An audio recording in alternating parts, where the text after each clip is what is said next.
Voluptuous April transcends into magnanimous May. Eliot gone wrong.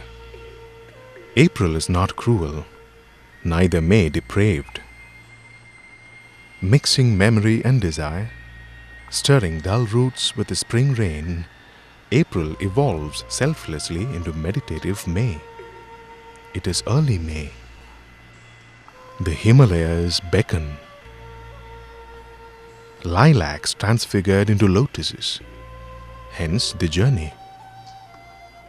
My restless spirit can't resist the restlessness, catalyst for my journey inward.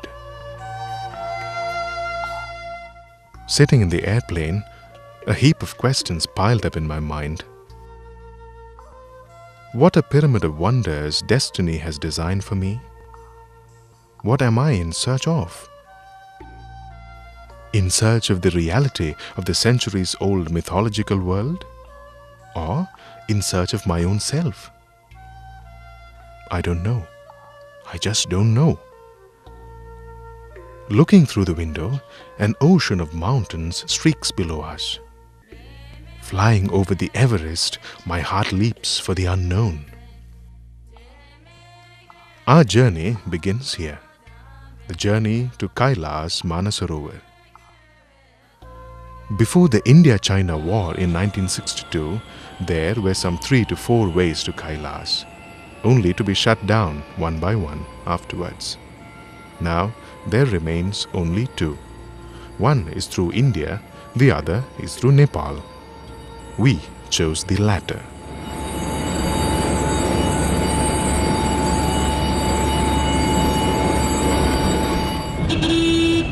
Here is Kathmandu, the capital of Nepal. A small city, landmarked with Buddha viharas. Here, what steals the eye first is the architecture of the buildings and the temples. Ancient structures coexist with the modern ones. Wandering through the streets, my mind is filled with the memories of the past, and it feels deep comfort in the thoughts of Gautama Buddha.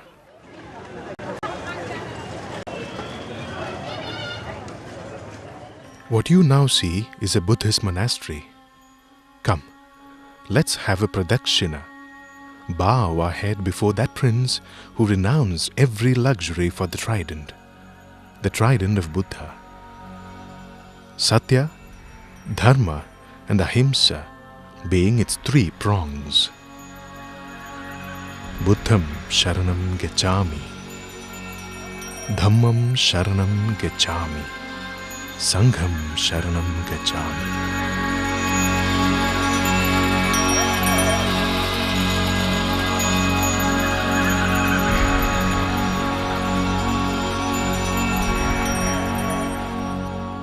A breeze, fresh and fragrant, bearing the scent of Rudraksha, kisses my cheeks, passing silently.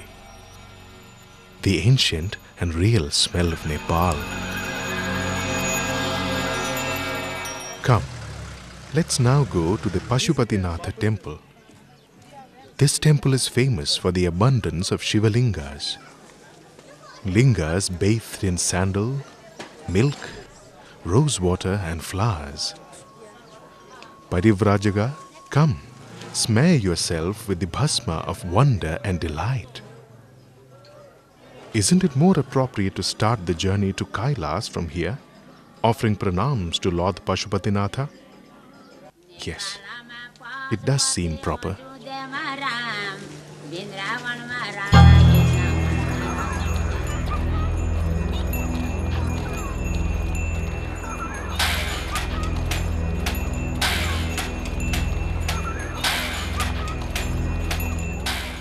This is Tatopani, a border village.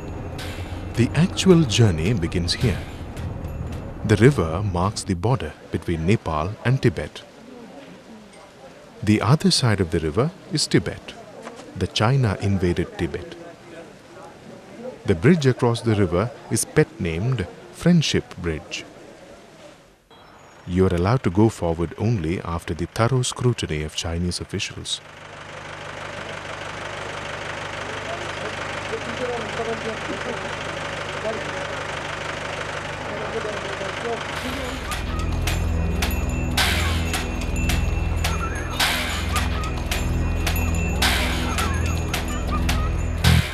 What awaits you is a terra incognita. Tibet is a land of exuberance. Nature here delights the eye with grand spectacles, but also offers challenges that you curse and endure with enthusiasm. A cold wind comes, descending from the mountains, bringing the aroma of the flora and the fauna typical to the Himalayas. The region is a treasure house of rare shrubs and herbs. See, Tibet is the highest region on earth, the roof of the world. Wow, behold the serpent, the jewel of Nilakantha in an orchid form. There is an imperial majesty in the extraordinary creation of nature. Man, bow thy head.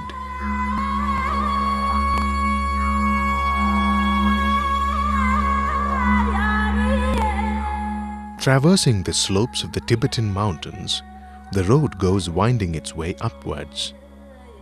The mountain peaks, wearing the snow crowns, stood as though they were ambitious of grabbing something ethereal. Now the revelation comes like an avalanche. You are on the lap of Tibet.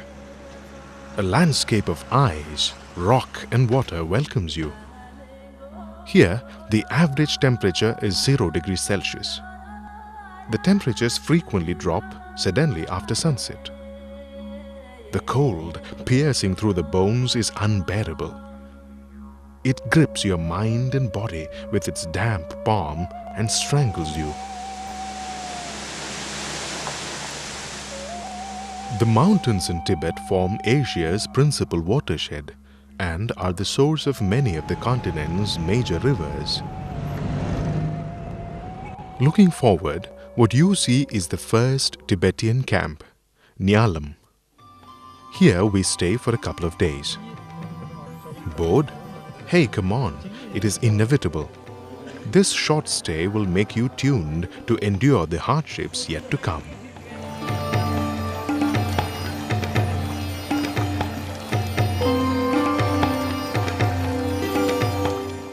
Early in the morning, we started again. Let me wander. The time here is ahead of the Indian Standard Time by 2.5 hours. What lies ahead is a mysterious world of prehistoric life, dead and living. An unreal place of imagination suddenly appears before you and announces, "Behold, my mightiest beauty." The sun, moon, and the stars attain a different dimension and come down coyly here.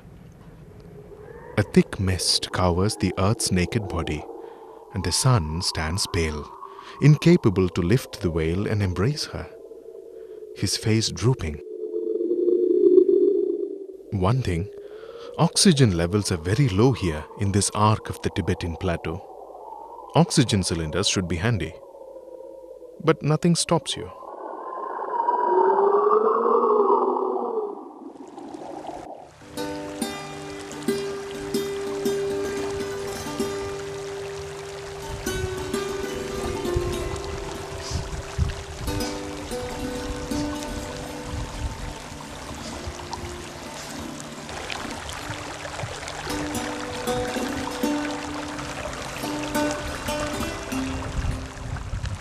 Tibet is an immense panorama of colors and sounds of the wind. Can you see the wind? Not here. You hear her, murmuring, whispering, howling, hissing, crying. As a woman of myriad moods, the wind catches your fancy. She is powerful.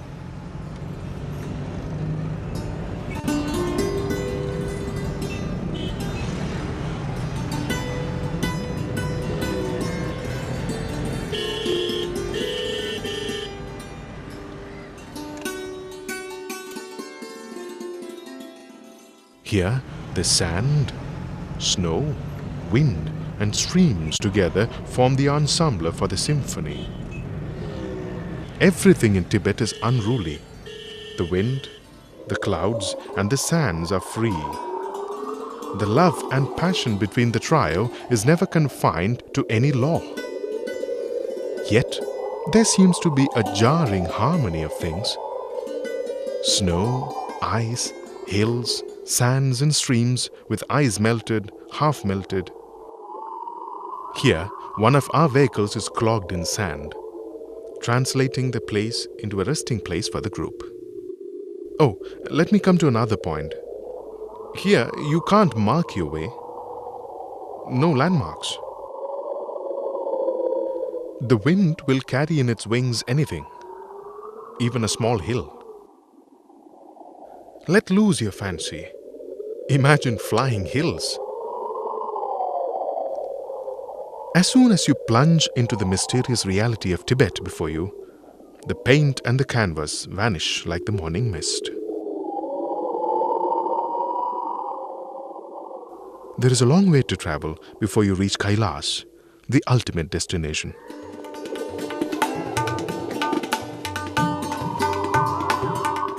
Here, birds nest under the rocks, like rats. And see, the rocks have some pictures on them. My God, fossilized fish. Are they fishes from some distant oceans? Well, reminds me of continental drift. Maybe these fishes are from the Arctic.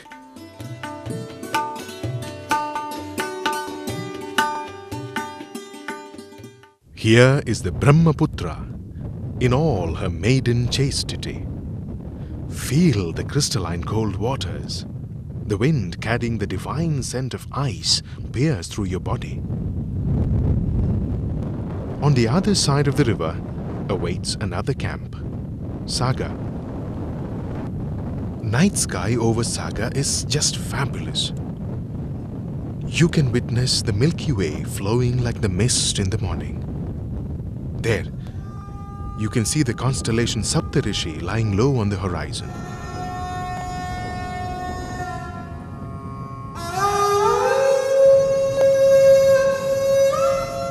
The Tibetan plateau is a geological wonder.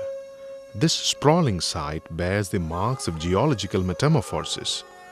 The shale and the fossils of fishes on the rocks, the presence of birds and mammals you won't expect there. They stand as remnants of Earth's prehistoric life. The next camp is in Paryang. The mercury levels reaches a very low point. But even the gripping cold can't restrict your mind from fancying the mythological world ahead. The very thought of the poetic land, much heard about and dreamt, imparts you the strength to endure any adversity. 1,000 lotuses bloomed in me as I thought of the Manasarovar, the bathing pond of heavenly damsels and the holy land of Lord Shiva.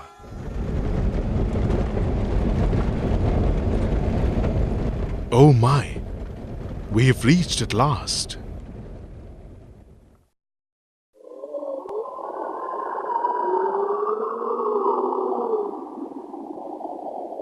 Suddenly, it appears before you, a majestic mountain, solitary, housing masses of ice as if someone from above poured silvery wax on its head. Mount Kailash, the first sight of Mount Kailash. I'm wonderstruck, mesmerized by its might.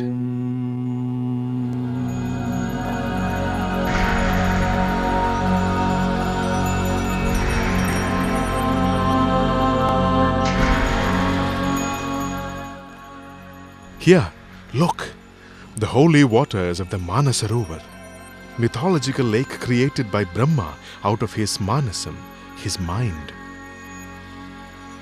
There are a lot of references about this holy lake in Hindu scriptures and the Puranas.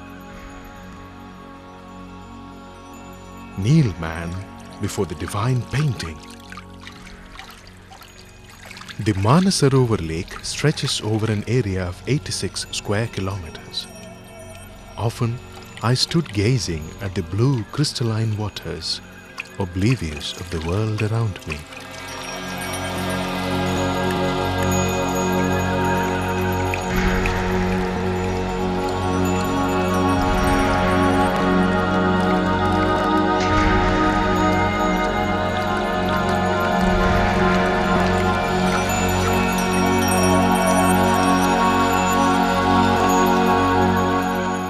Shivering in the cold wind coming from the distant Kailash, I bathed in Manasarovar. Strangely, Einstein came into my mind. "Science without religion is lame," he said famously. "Religion without science is blind." Bearing this in mind, with boundless curiosity about the meaning of life, religion, spirituality and evolution, I looked forward through the fuming clouds over Mount Kailash.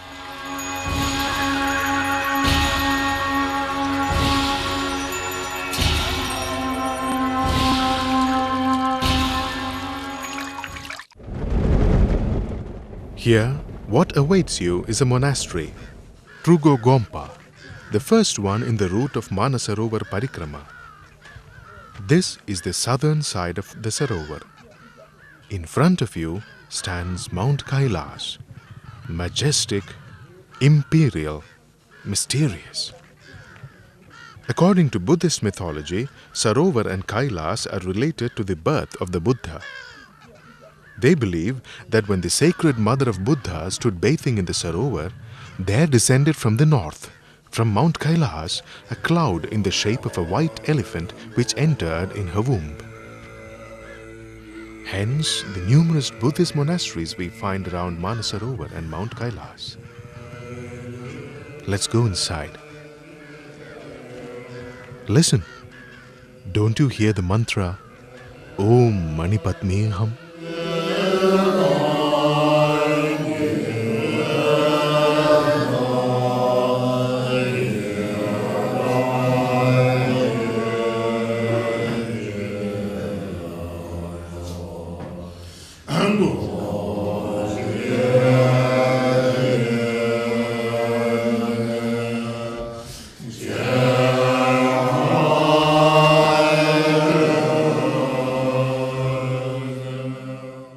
Seven kilometers away from the Manasarovar, what you see is Rakshasthal, Demon's Lake.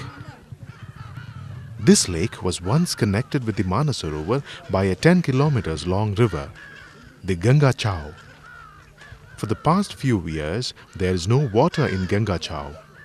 This is believed to be a bad omen by the Buddhists. The Manasarovar is considered as the world's highest and biggest freshwater lake. Whatever it may be, geology, mythology, history, all lose significance before this most ravishing watercolor painting by nature. The Skanda Purana says that at the end of the Kali Yuga, this lake will shrink and the mountains bordering the lake will descend into it.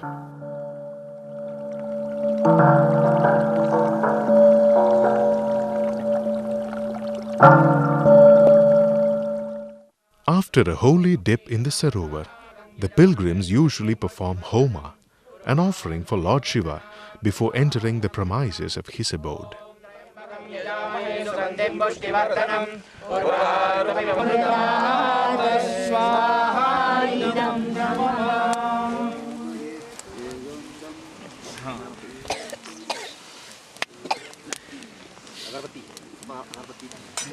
Chiyu Gomba. This monastery was once famous for Tantra Vidya, an ancient art of architectural mystery. It is believed that a triangle connecting the monastery, the Manasarovar and Mount Kailash can be drawn, and this triangle would make up a pyramid of mysteries unanswered yet.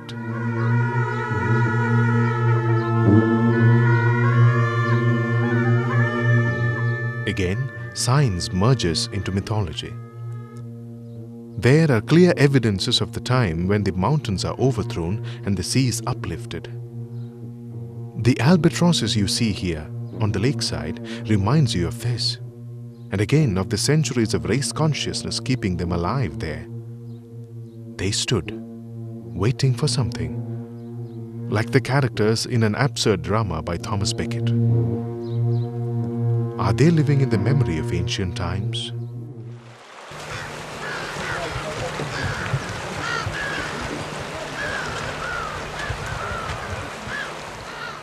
Come again northwards, under the shadow of the Trishul, the crescent, hearing the divine music of the Dhamaru. This is the southern side of Mount Kailash. A close look will reveal a rock formation resembling some steps to go upwards. This is believed as the steps to heaven by the Hindus. Also, there are some marks on the sides of the mountains. Again, you get the support of Hindu mythology. The story goes like this. When demon king Ravana once went this way to seize the Pushpaga Vimana, a possession of Kubera, Mount Kailash stood as an obstacle before him. Ravana then pulled at the mountain to remove it from his way, making permanent marks on the sides of the mountain. Here is Darchan, the base camp for the Kailash Parikrama. The temperature here often falls below zero. Snow rains are a usual phenomenon. From here, the top of the summit of Mount Kailash is visible just above your head. There are 4 monasteries on the 4 sides of Mount Kailash. This one is Chiku Gompa. We see this on the southern side. Here there are also living lamas. Pranams to their will. Upwards goes the way. Frozen rivers and howling storms welcome you. If you surmount all the impediments before you and reach the summit, you will get that blissful sight of Mount Kailash in front of you. Down below. But alas, treacherous gales are not benevolent.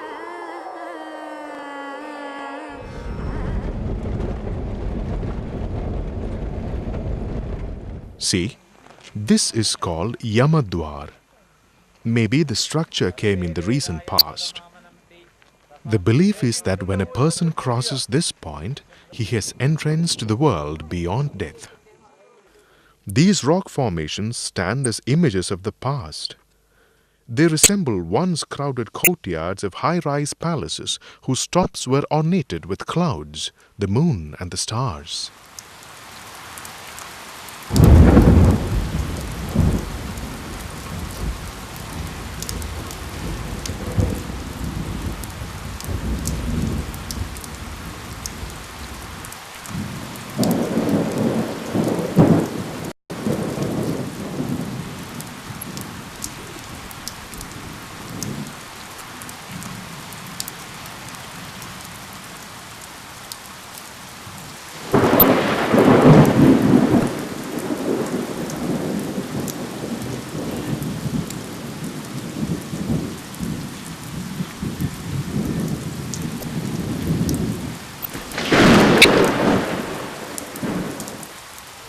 Here, nothing is predictable.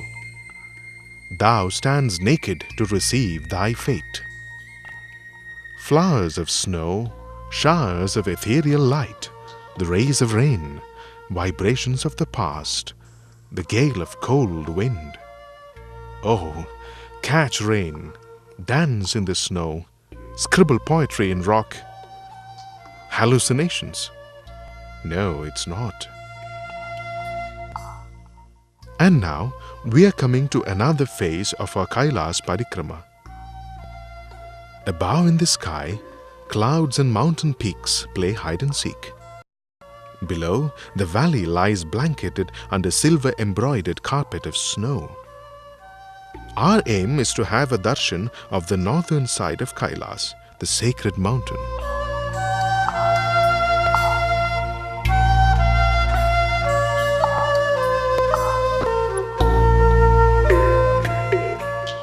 Mount Kailash.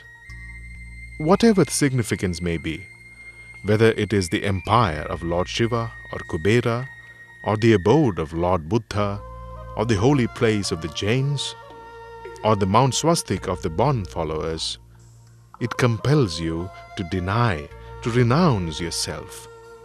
The I in me vanished.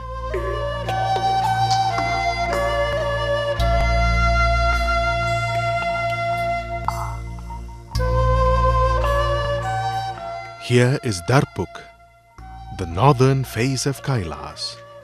Behold the silver lotus. Hey, don't you hear the dhamaru? The jankar made out of the anklets of the Nadaraja? Oh dear, my soul and body are immersed in the absolute symphony of the Tandava Nadana. Listen, the gale of Rudra, the supreme annihilator. Everything in me merges with the wind and the snow. Only the resonance of mirthful snows lingers.